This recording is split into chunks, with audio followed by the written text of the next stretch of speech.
Capsule 97. Et c'est moi qui commence. Voilà. Père riche, père pauvre. Donc, je continue dans ma lecture c'est Robert Kiyosaki. Écoute, c'est très simple. La leçon d'aujourd'hui, ce que j'ai retenu, il faut arrêter de blâmer tout un chacun pour nos problèmes financiers, nos problèmes amoureux, nos problèmes avec les amis. Je veux dire, la seule chose sur laquelle on a de l'impact, vraiment, c'est nous. Fait que si on a des problèmes avec notre porte-monnaie, ben c'est à nous de changer notre attitude par rapport à l'argent. Fait que, puis c'est vrai dans tous les secteurs de la vie. Le seul impact qu'on a, c'est de se changer soi-même. Changer ce qu'on peut changer. Non, c'est ça. Ce qu'on ne peut pas changer, on ne peut pas le changer. Non, c'est ça. Il dit, j'ai puisé vérité et sagesse dans les paroles de mon père riche. Il y a tant de choses dans la vie qui échappent à notre contrôle. J'ai appris à me concentrer sur ce que je peux maîtriser moi-même. Si les choses doivent changer, je dois m'adapter aussitôt. Donc, se changer soi-même pour obtenir l'objectif qu'on veut. Fait que, écoute, il y a plein de choses, là, mais c'est ce que j'ai retenu ce matin. Ça, c'est... Il faut prendre conscience de ça. On est tellement porté à blâmer les autres ou autre chose. Ou les situations, C'est comme dire, regarde, je suis tannée de l'hiver, là, je voudrais que ce soit l'été. Je peux rien changer, fait que je vais aller patiner. Changer notre attitude. Ben moi, c'est Maître de votre temps, Maître de votre vie, toujours, de Brian Tracy. OK. Alors là, aujourd'hui, ce que j'ai lu, c'est, première chose, on ne devrait jamais aller se coucher sans avoir fait la liste des choses qu'on a à faire. Pour le lendemain? Oui, si vous créez une liste de tout ce que vous avez à accomplir le jour suivant, OK. votre inconscient va y travailler toute la nuit pendant le sommeil.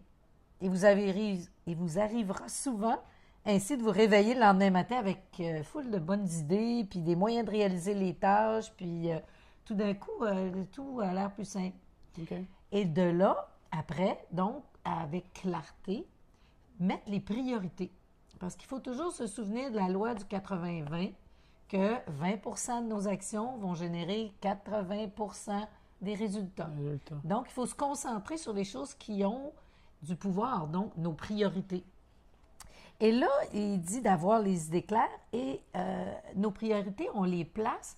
Donc, la première chose, la plus importante, on les classe par rapport aux conséquences qu'il peuvent y avoir. Fait que les conséquences potentielles. Alors, je les classe, lui, il dit A, B, C, D, E. Donc, A, tu classes, là, une fois que tu as fait ta liste, tu mets des lettres à côté. Donc, A, là, c'est si je ne fais pas ça, c'est quelque chose que je dois faire, puis que ça a une conséquence potentielle incroyable sur mes résultats. Donc, celle-là, c'est ma A. La B, c'est ce que je devrais faire. Donc, ça a une conséquence potentielle modérée. La C, c'est que j'aimerais faire, mais ça n'a pas vraiment de conséquences sur des résultats ou ce que je veux atteindre. Ça, c'est mon monkey, ça. C'est le monkey, ça. OK, c'est le monkey brain. Oui, c'est ça. Okay. Et les gens se consacrent beaucoup à celle-là, malheureusement. Okay. Et là, le D, c'est quelque chose que, t'es mieux de le faire faire par quelqu'un d'autre si toi, tu considères que ta valeur est plus élevée. Fait que tu ne perds pas de temps à t'aider.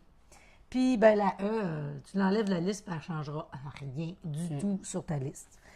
Puis après ça, tu reprends ta A, puis là, tu la sous A1, A2, A3. Ça repousse B, C, D, E pas mal loin. Tu ne dois pas passer à B tant que la A n'est pas faite, qui dit. Okay. Alors donc, c'est important de planifier. Si tu prends 12 minutes pour planifier ta journée le matin, ça va te permettre de gagner 2 heures. Si tu multiplies ça par chaque semaine, fait que si tu as 120 minutes de plus par jour, tu as une rentabilisation de ton énergie de 1000 %. Fait que la planification est importante, la clarté, puis bien classer nos priorités. Hey, tu me ramènes dans mes études universitaires en maîtrise de gestion de projet.